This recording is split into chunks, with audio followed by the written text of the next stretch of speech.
Bonjour tout le monde, mon nom est Raphaël, on va parler de Big Brother Célébrité saison 2.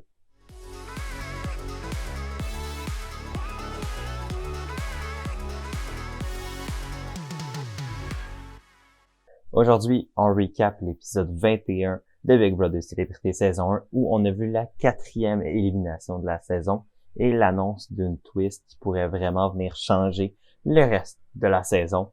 On a beaucoup de choses à dire, on a beaucoup de choses à décortiquer et donc on va rentrer directement au cœur de la vidéo. L'épisode s'ouvre sur une annonce de Marie-Mé, comme quoi la semaine prochaine, on va avoir droit à un patron invisible.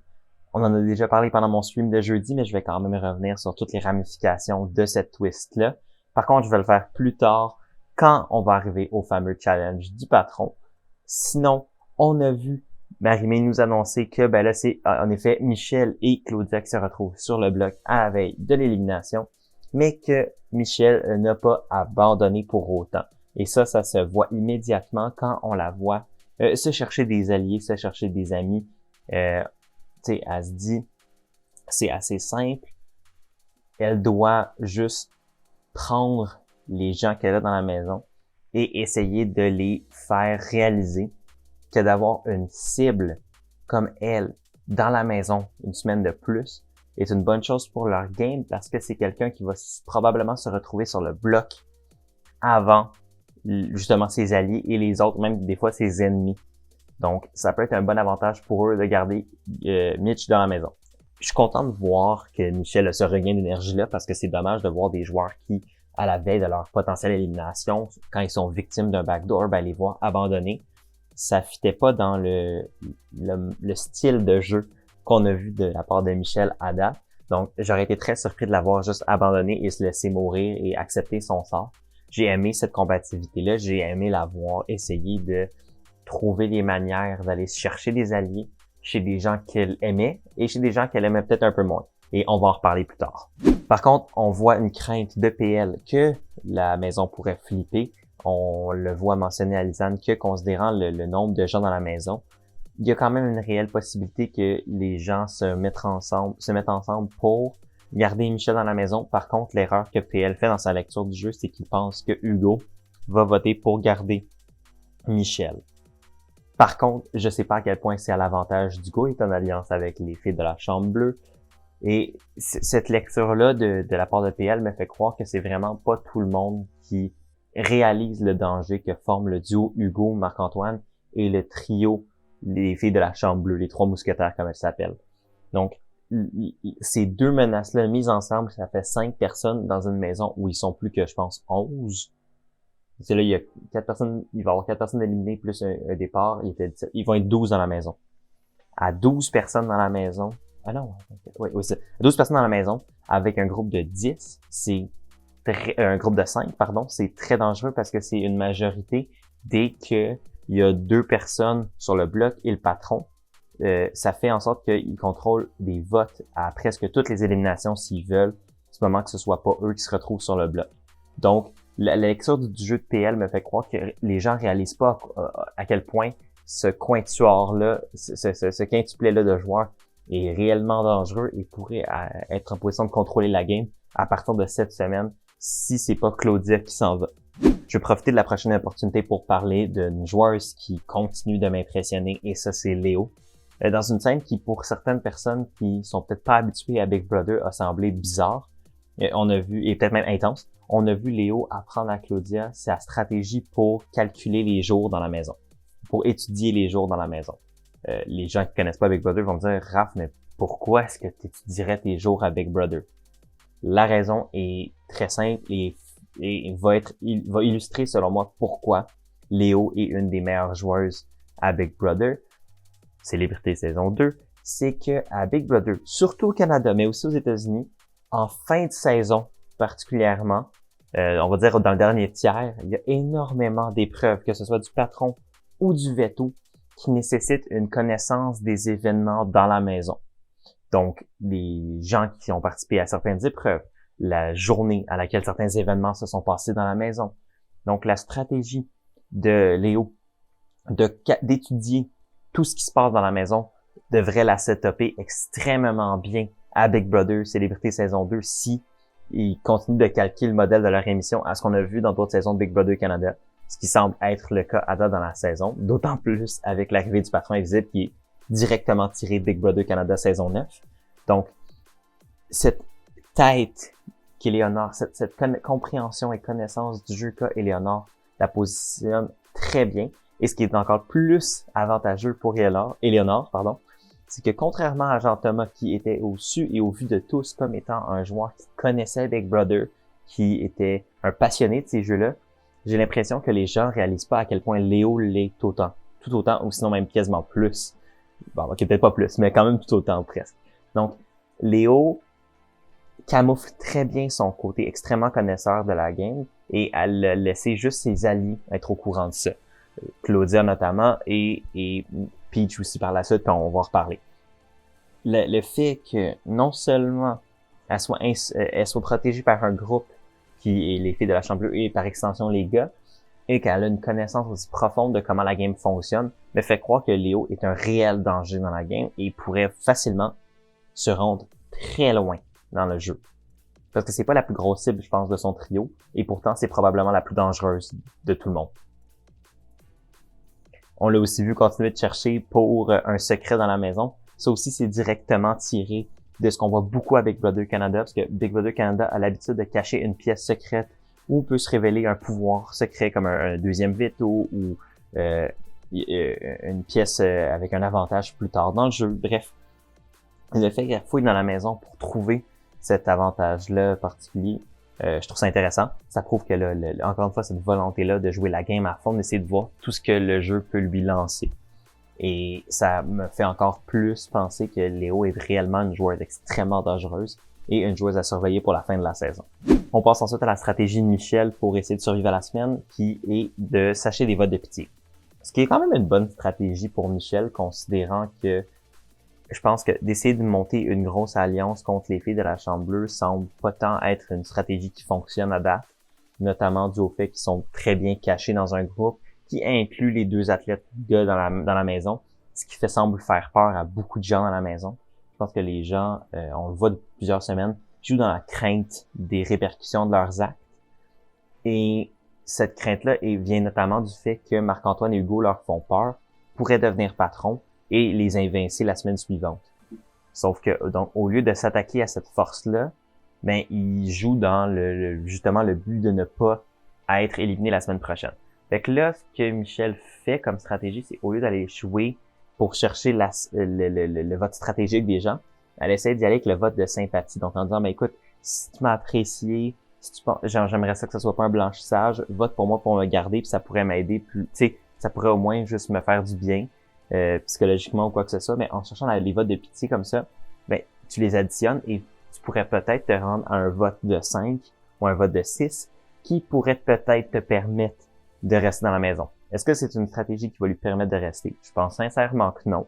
Mais j'aime le fait qu'elle a changé un peu sa stratégie pour s'adapter à la situation dans laquelle elle est présentement.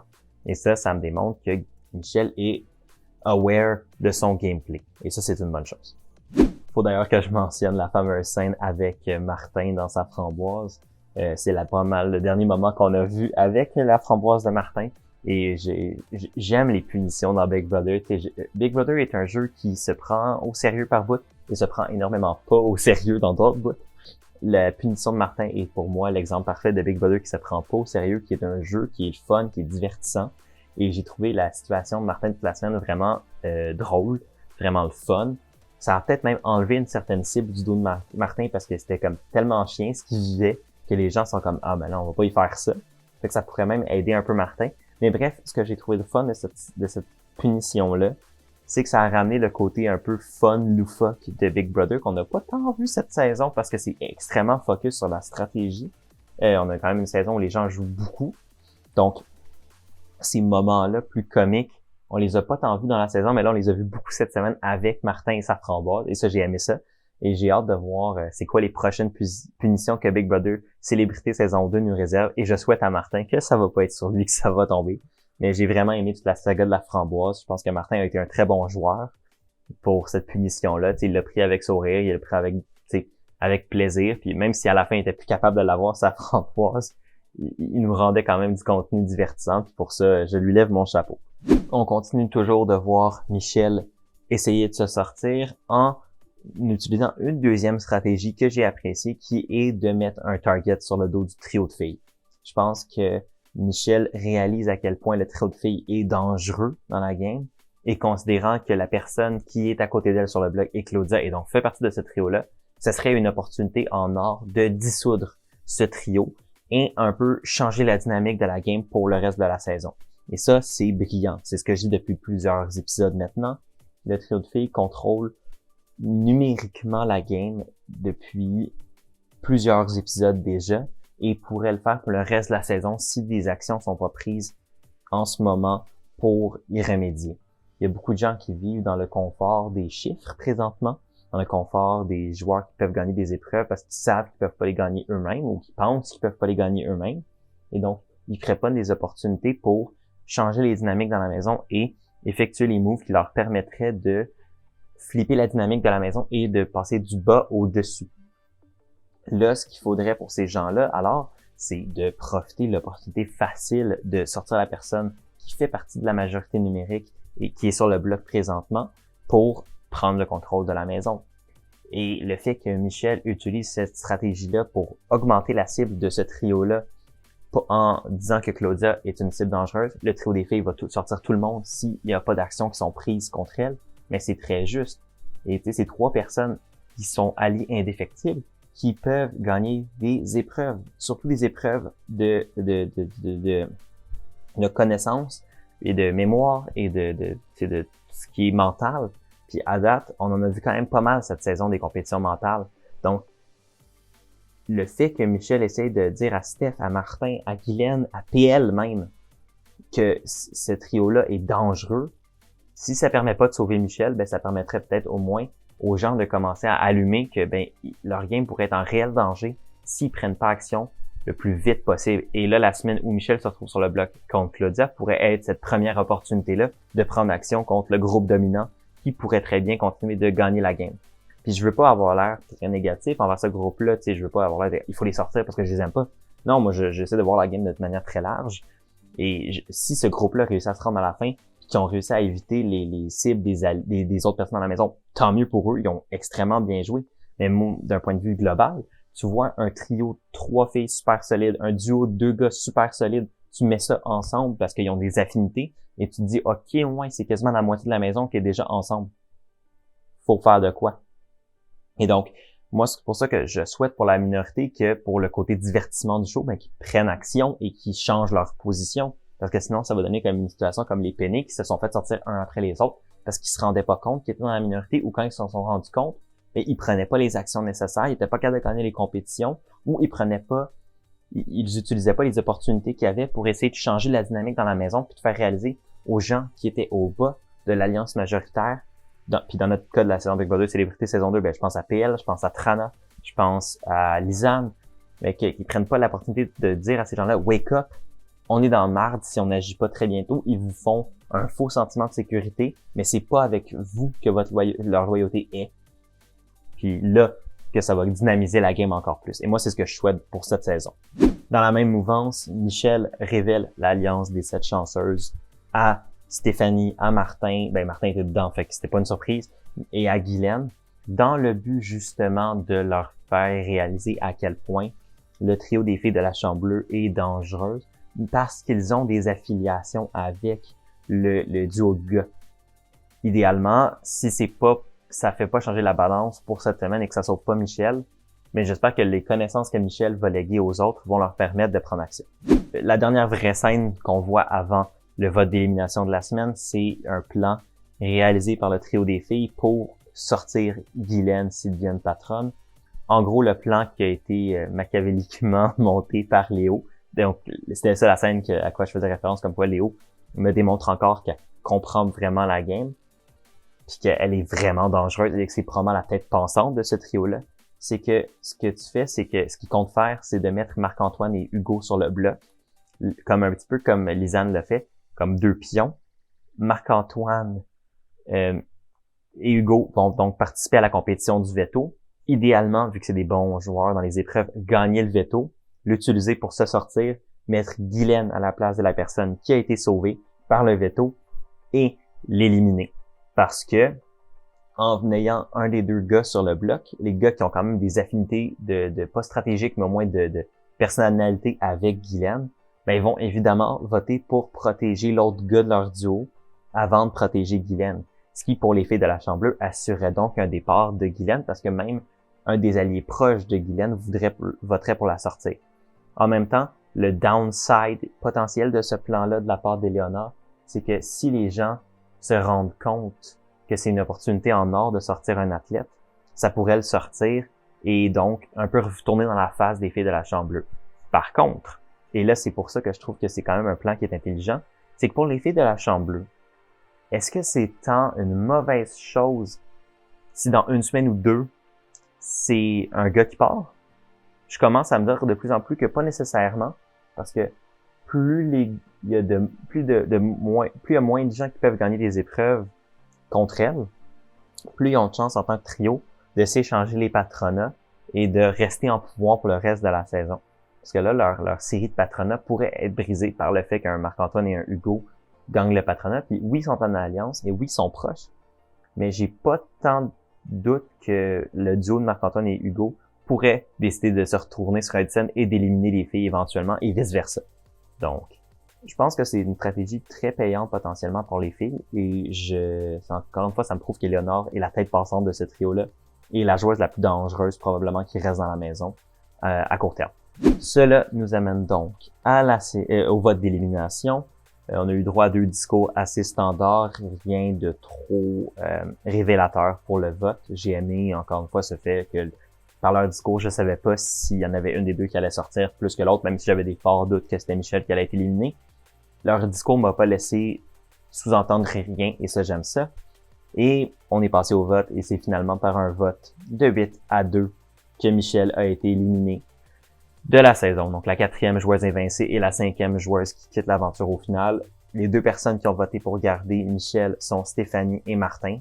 Probablement 2 personnes qui m'ont pas tant surpris. La chose qui m'a surpris de ce vote-là, c'est que Guylaine n'a pas voté pour garder Michel, probablement parce qu'elle voulait camoufler sa position comme allié potentiel de Michel et tout, et c'est pour la suite des choses. Je trouve ça dommage parce que ça me prouve que les gens jouent vraiment à peurer même Guylaine, parce qu'elle avait l'opportunité de sortir une des filles de la Chambre bleue, et elle a même pas, même si ça donnait rien, a pas pris cette chance-là de quand même faire un vote en leur direction. Ce qui isole encore plus Stéphanie et Martin dans la maison, et j'ai peur que pour eux, ça leur nuise à long terme. Mais je comprends pourquoi ils ont voté pour Michel, puis ça peut passer comme des votes de sympathie, puis ils pourraient quand même s'en sortir, mais j'ai peur qu'ils se soient mis un peu en position précaire avec ces votes-là, puis je trouve ça dommage que c'est des gens comme PL, Guylaine, Eddie, tout ça, ils ont pas pris la chance de réaliser à quel point il y avait réellement un flip potentiel, et ils l'ont pas pris. Et j'ai peur que leur game à long terme en souffre à cause de ça. Et donc, finalement, c'est par un vote de 8-2 que Michel s'en va. J'ai aimé comment ils ont orchestré le départ de Michel avec sa discussion qu'elle a eue avec tous les candidats, son petit discours de départ. Elle a pu faire un câlin à tout le monde, ce que j'ai trouvé cute. D'habitude, ils faisaient leur petit speech puis partaient. Là, ils ont vraiment comme organisé comme un départ. Tout le monde a pu faire un câlin à Michel. C'était vraiment cute. On a vu un confessionnal de Michel qui était mis en écho avec tout ça, qui disait qu'en réalité, sa vraie alliance, c'était pas avec personne dans la maison, mais c'était avec elle puis le public, au sens où elle, ce qu'elle voulait, c'est donner un bon show. C'était jouer la game à 200%, puis qu'elle était à l'aise avec le fait que ça lui coûte sa game. Et c'est là que j'ai été conquis vraiment par Michel en tant que personnage. Sans être la meilleure joueuse, ça m'a vraiment prouvé que Michel, elle voulait avoir du fun. Elle voulait jouer la game pour qu'elle soit le fun. Et c'est ce qu'elle nous a donné. Michel a été le personnage qui a drivé le show, selon moi, pour les 4 premières semaines de la saison. Et là, son départ met fin à ce chapitre-là de la saison de Big Brother Célébrité.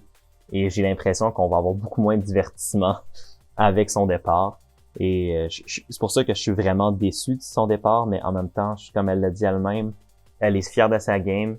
Elle a joué pour jouer la game à fond, faire bouger les choses, et ça y a coûté. Mais au final, elle est à l'aise avec sa game, et je le suis aussi en tant que spectateur. On part après ça à l'entrevue avec Marie-Mé, que j'ai trouvé probablement la meilleure entrevue depuis la saison 1. de Big Brother Célébrité. J'ai vraiment aimé le back and forth. Ils ont donné le temps à Michelle d'expliquer sa game, d'expliquer comment elle voyait ses actions. Ça résume un peu ce qu'elle avait dit dans son confessionnal, qu'elle jouait pour jouer la game à fond, pour faire dynamiser les choses, pour rester en phase avec qui elle est dans la vie de tous les jours, et donc de jouer. Tu sais, elle voulait laisser sa marque sur le jeu et elle l'a fait. Elle voulait pas se conforter dans une alliance facile et rider ça tout le long. Elle voulait vraiment jouer un jeu fun, et elle l'a fait selon moi, et elle a énormément de respect de ma part pour avoir joué le jeu comme ça, sans être une bonne joueuse nécessairement, sans être une joueuse overly stratégique, ou tu sais, qui comprenait les, tu sais, pas qui comprenait, mais qui jouait la game dans sa version la plus parfaite. Michelle était une joueuse qui jouait la game à 200%, qui avait du fun à la jouer, et ça paraissait qu'elle avait du fun à la jouer à tous les instants où elle était dans la maison. Et pour ça, j'ai énormément de respect pour sa game et elle en tant que personne. Et j'espère que les gens du public vont se rendre compte que qu'on aime sa game ou non, qu'on respecte sa game ou non, on peut quand même être amené à respecter le show qu'elle a donné. Et je trouve que le show que Michelle a donné était incroyable, et elle va me manquer avec Brother Célébrité. J'ai aussi aimé qu'on la voit là sans le mur du jeu, et qu'elle était émotive suite au message de ses cochambreurs, et qu'elle était contente de voir que les gens comprenaient sa game, qu'il n'y avait rien de personnel, puis qu'elle était réellement aimée à Big Brother Célébrité. Et je peux lui dire que moi, en tant que spectateur, j'ai vraiment aimé la regarder jouer. Et j'espère qu'on va la revoir dans le futur à Big Brother. Finalement, ça nous amène au dernier segment de l'épisode, qui est la compétition du patron et la révélation de la twist de la semaine, la première grosse twist de la saison, qui est le patron invisible. Avant de commencer à tout expliquer, je veux juste mentionner qu'on n'a pas vu le résultat de l'épreuve à l'épisode d'aujourd'hui, et donc je vais garder tous les éléments qui concernent l'épreuve et son déroulement pour l'épisode, mon analyse de demain. Là, ce que je veux faire pour l'épisode d'aujourd'hui, c'est me concentrer sur la twist du patron invisible en soi, et on parlera de l'épreuve et du résultat de l'épreuve demain. Donc, le patron invisible, qu'est-ce que c'est? En gros, c'est une twist qui est apparue à Big Brother Canada saison 9, donc la saison passée, où, en gros, le patron est complètement invisible. L'épreuve se fait anonymement, donc personne ne sait le résultat de l'épreuve, personne ne sait qui remporte l'épreuve. La seule personne qui est au courant de qui est le ou la patronne, c'est le ou la patronne elle-même, et son devoir en tant que patron invisible, c'est de masquer ce fait-là, qu'elle est patron-patronne, toute la semaine. Et ce qu'on a appris là à Big Brother Célébrité, qui allait empêcher le ou la patronne de révéler son identité, c'est qu'elle avait des graves conséquences si elle le faisait. Ça, j'ai trouvé ça le fun, parce que ça va vraiment forcer les joueurs et les joueuses qui veulent devenir patron, ou qui deviennent patrons par accident, à jouer leur carte vraiment subtilement. Et j'ai vraiment hâte de voir comment les gens vont se débrouiller à devoir mentir non-stop toute la semaine, à se soupçonner mutuellement toute la semaine. Je pense que ça va vraiment dynamiser le jeu, et ça pourrait permettre de venir challenger un statu quo qui semble de plus en plus se dessiner à fur et à mesure que les semaines avancent. C'est l'opportunité parfaite pour faire un gros move sans en subir les répercussions. Et pour beaucoup de gens dans la maison, ça pourrait être l'opportunité en or de faire balancer la bascule de leur côté et de prendre le contrôle de la maison pour la suite des choses. Pour revenir à ce que je disais par contre par rapport au rôle du patron, donc le patron gagne anonymement, il doit faire ses nominations de manière anonyme dans le confessionnal. La compétition du veto va être jouée anonymement au sens où les 2 personnes qui sont sur le bloc vont évidemment participer à la compétition, et 4 autres personnes vont être pigées au hasard. Donc le patron n'est même pas garanti de participer à la compétition du veto, et c'est le sort qui va déterminer qui est patron-patronne. Et lors du vote d'élimination, tout le monde va aller voter pour éliminer une personne. Et la seule personne qui ne votera pas, c'est le patron, mais elle va quand même être invitée à aller voter au confessionnal pour camoufler son identité. Et finalement, dernier avantage du patron invisible, c'est qu'elle va pouvoir participer à la prochaine compétition du patron pour pas que ça révèle son identité. Donc, le patron invisible vient avec beaucoup de pouvoir. Par contre, si le patron révèle à un autre, le joueur dans la maison, qu'il ou elle est le patron ou la patronne invisible, il va être pénalisé gravement et ne pourra pas participer aux 2 prochaines compétitions du patron de la maison et donc son identité va être révélée. Donc tous ses plans pour la semaine vont être bousillés et son pouvoir va être rendu nul et je vois vraiment pas en quoi c'est une bonne idée de révéler son identité. Donc j'aime le fait que le jeu installe ces conséquences-là pour révéler son identité. Ça va faire en sorte que les joueurs vont être amenés à vraiment camoufler leur identité, à penser la game de manière plus stratégique que juste révéler son identité à ses alliés puis passer dans le beurre puis avoir une semaine facile. Non, là, tu vas devoir mentir même à tes alliés et sous peur d'être dévoilé, sous peine d'être dévoilé, et ça pourrait mener à une semaine hautement explosive. Et j'ai très hâte de voir les conséquences de ça. Et ça, on va le savoir demain en sachant qui va gagner l'épreuve du patron. C'est ce qui va mettre fin à l'épisode d'aujourd'hui. Comme je l'ai mentionné, on va discuter de l'épreuve en soi et des conséquences dans l'épisode de demain, donc je vous y invite. Sinon, si vous avez aimé cette vidéo-ci, n'hésitez pas à aimer, partager, commenter, c'est super apprécié. N'hésitez pas à me suivre sur les plateformes de podcast où il y a la version podcast de ce show-là. Vous pouvez aussi me suivre sur TikTok et Instagram où je publie des petits contenus exclusifs et c'est là où je peux aussi vous communiquer des informations exclusives quand j'en ai l'opportunité ou juste pouvoir vous avertir quand il y a quoi que ce soit. J'en ai rappelle qu'il y a mon live stream aussi à tous les jeudis 7h15. Donc j'espère vous y retrouver. D'ici là, moi je vous dis passez une très belle fin de journée. Prenez soin de vous et à la prochaine.